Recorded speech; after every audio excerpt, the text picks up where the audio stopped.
Rolling. And then can I go ahead and get a clap? Awesome. Whenever you're ready.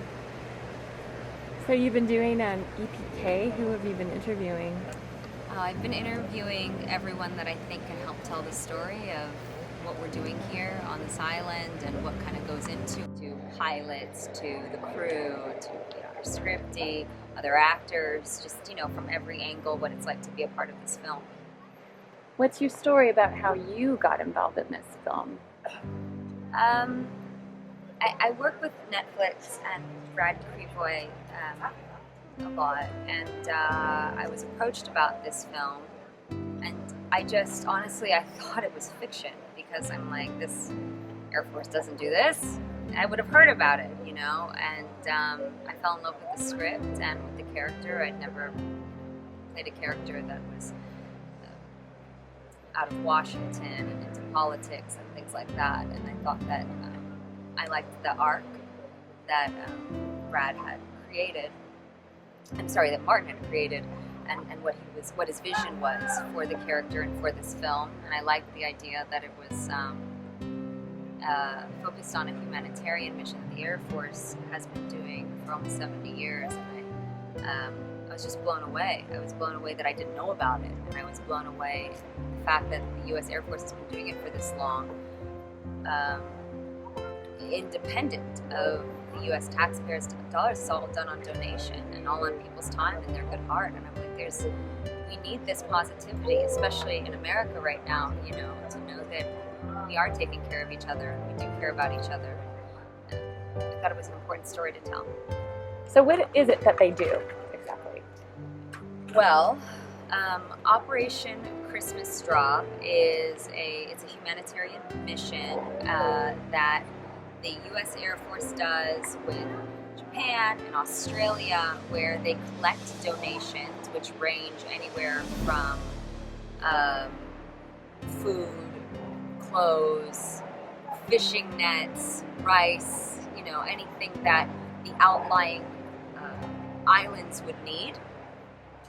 And they do these sorting parties, and they put them all in these boxes, and then they put them on these C-130s, and then they parachute them down to these remote islands that might not exist without this drop.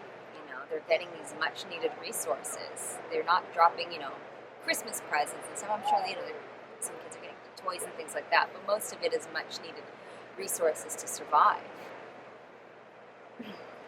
So this is based on, like, how is this Christmas? Because it's based on how does the mission intersect with Christmas? Well, it's for Christmas every year. They call it Operation Christmas Drop because that's when they actually drop the cargo down. So it's literally Operation Christmas Drop, which is amazing.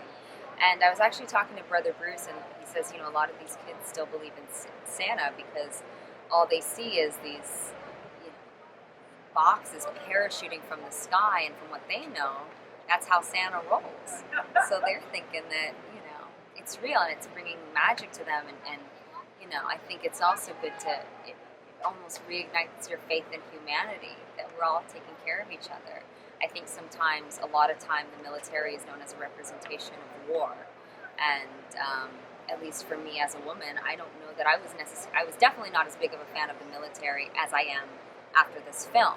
I'm anti-violence, I'm like no guns, and after seeing all the hard work that these men and women do, and how there's so much more than,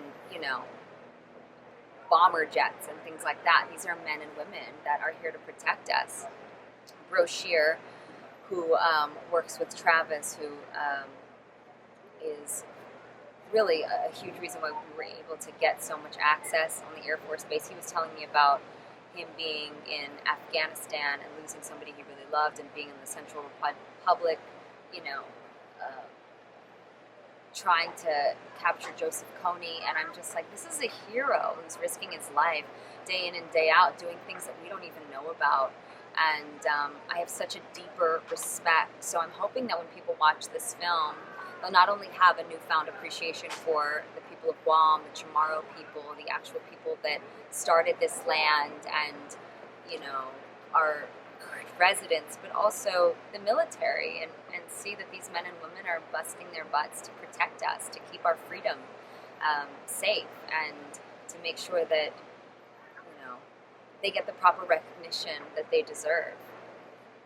So where were you, and what was the first impression when you went there?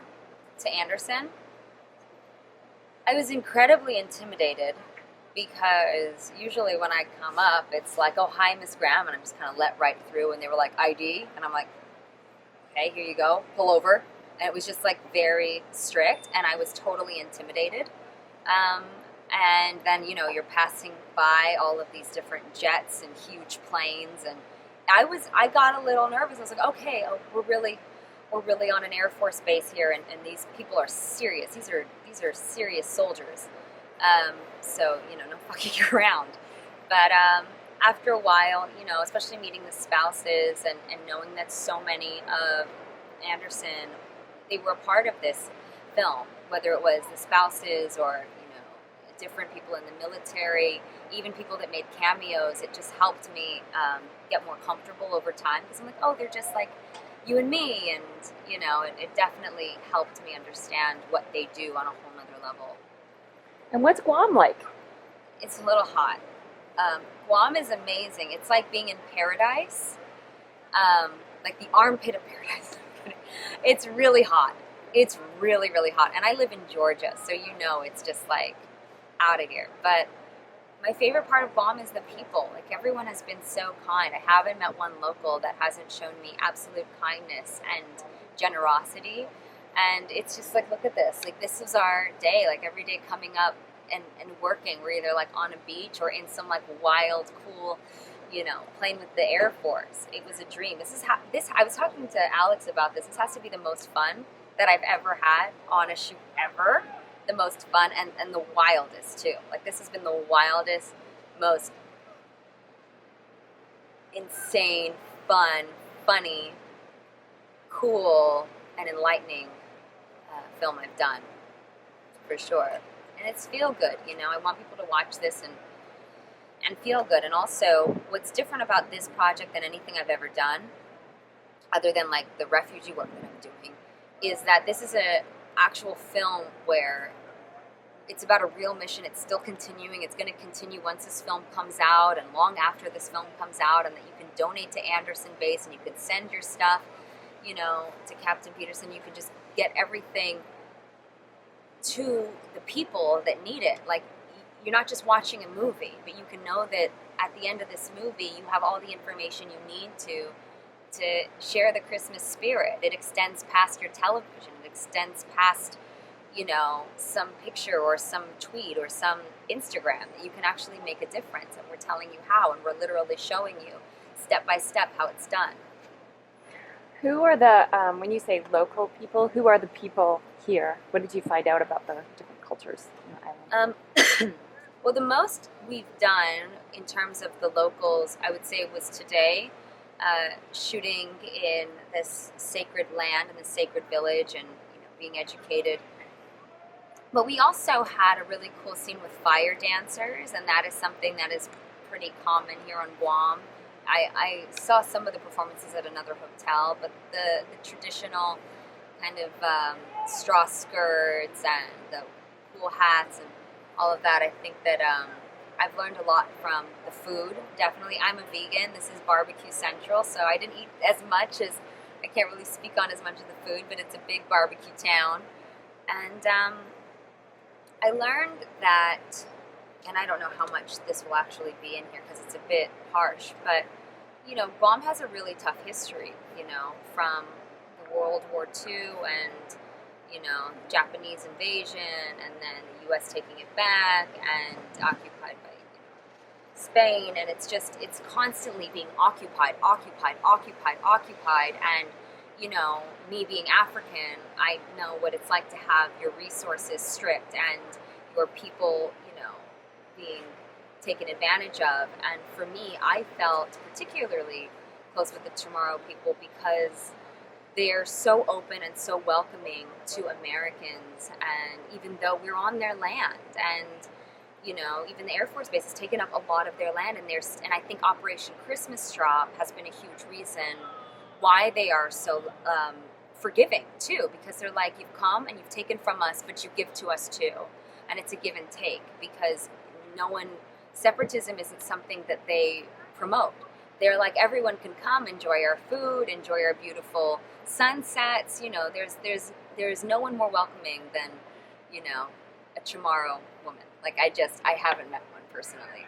So just to know that they are so welcoming to strangers, given their history, has given me such enlightenment about how I want to move in the world, and how I want to be in my life and in my home and in my, you know, journey as an actor. You know, I want to be somebody that brings everybody in and that people connect to, and that's something that I learned, and that you can't be in a land like this and not know the history and not know how sensitive certain things are and how important it is to recognize what they've gone through.